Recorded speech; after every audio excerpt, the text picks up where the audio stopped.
Hello! Hi! We're back! Yes! With another booktube video! Yay! And it's our first ever book haul! Woo! We need to control ourselves. We need to stop. We have a problem. But we have a and duty jobs. to all 14 of our subscribers. Hello, darkness, my old friend. Right? we're here for you. Always supporting our 14 subscribers. Thanks, guys. Thank you. We love Thank you. We love you. Yep. Yeah, from mom. I love you. God, we're so awkward. Okay, so with that horrible intro, let's just jump right into our book haul. The first book I bought is something I'm really excited about. Honestly, I haven't been this excited about a new book I bought in a while because I've been just wanting to read it for a very long time. That book is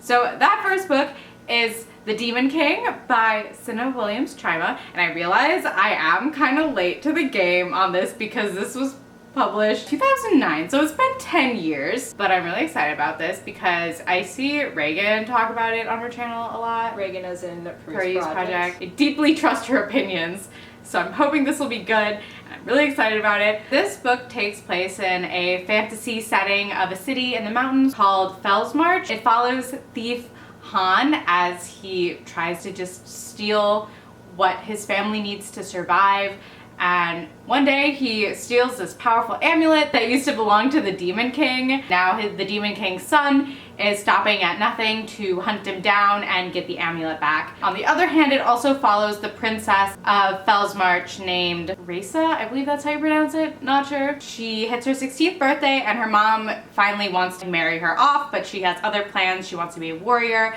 She wants to be like the queen who defeated the Demon King. The last thing on her mind is marriage. And then one day her and Han's fates get kind of intertwined. I think, I know I had a whole TBR laid out. I think I might read this after I'm done with the Goldfinch, and yes, I'm still reading the Goldfinch because I'm just really excited about it, so. And the book that I bought is A Winter's Promise by Crystal Davos. This is actually a French book that has been translated into the English language. This is her debut novel, and it's the first in a quartet series. A Winter's Promise is a post-cataclysmic world where the Earth was broken up into these floating celestial islands called arcs. The main character, a young girl named Ophelia, who has two unique powers, and one of which is that she can read the past of any object that she touches, and the other power is that she can travel through mirrors. Ophelia is also recently engaged to this young man, and he brings her to his home floating arc, which is called Cita Celeste. She gets tangled up in this web of political drama, and it kind of just unfurls from there and all the secrets of that place. Every arc has their own real-world inspired god that they worship, so gods like Artemis and stuff are kind of in this book. I was really interested in it also because of Reagan, who recommended it, and I saw it in Barnes & Noble, and I thought, hey, I want to give this a try because it sounds really cool, and also the cover art's really unique, and it doesn't sound like every other YA that I've heard of so far, I want something new and different. Can you tell we love Reagan? This is the Reagan fan club. My next book I picked up last month. It was during that Barnes & Noble book haul thing. Got a real good deal on it. That book is The Paris Architect by Charles Belfort. Is that French? Yes. Or is it Italian?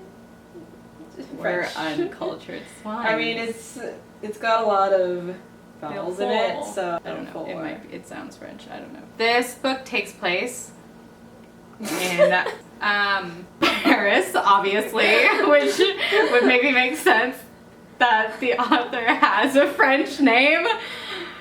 Duh. Okay. Wow. Gotta stop laughing, fam. I know, but you need to get your shit Together. together. It takes place in World War II Paris. It follows an architect who is commissioned to create spaces for Jewish people to hide from the Nazis, and at first he does it because he is poor and really needs the money that it'll give him because the man who wants him to build these hiding places is very wealthy. But when one of those places is discovered, it becomes very personal for him, and it's not just a job. He realizes what's at stake and does everything he can to protect these people from the Nazis. I'm really excited. I've heard a lot of good things about this book. I'm not sure when I'm going to get around to it because I am notoriously bad about reading all my historical fiction books. I have a whole shelf of unread historical fiction books. I think this will be like a good fast read, so hopefully I can get it read late this year, early next year. We'll see, who knows. The next book that I got is The 10,000 Doors of January by Alex E. Harrow. This is a historical fiction set in the early 1900s. The main character is a girl named January Scalar. She is brought in as a ward of this quirky, eccentric man named Mr. Locke, and she feels like one of the many oddities and trinkets in his house, which are all very bizarre and out of place. At the age of 7, she comes across this door that changes her world forever. She comes across these other doors? Like, this is a really confusing premise to me. Like, these doors, as it turns out, lead to different worlds. So it's kind of a portal fantasy that's a blend with historical fiction. Is it kind of Narnia? Is that what it is?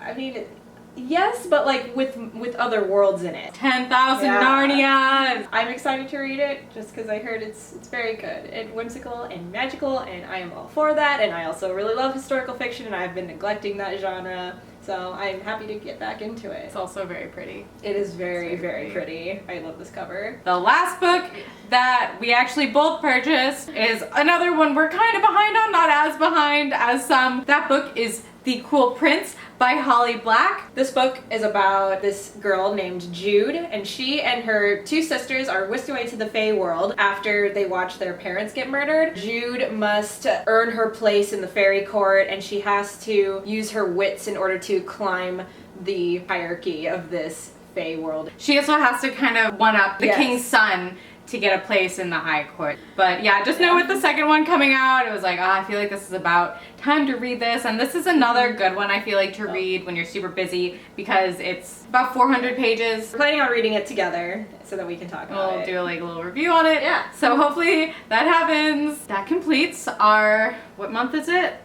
Well, it's October now. So kind of like our late September book haul. early October book Yeah. haul. We're also gonna have some new and exciting books for next month. We're really excited. Hope you all have a good night, day, whatever. And yeah, subscribe and comment and all that stuff. So we'll see you next time. Bye!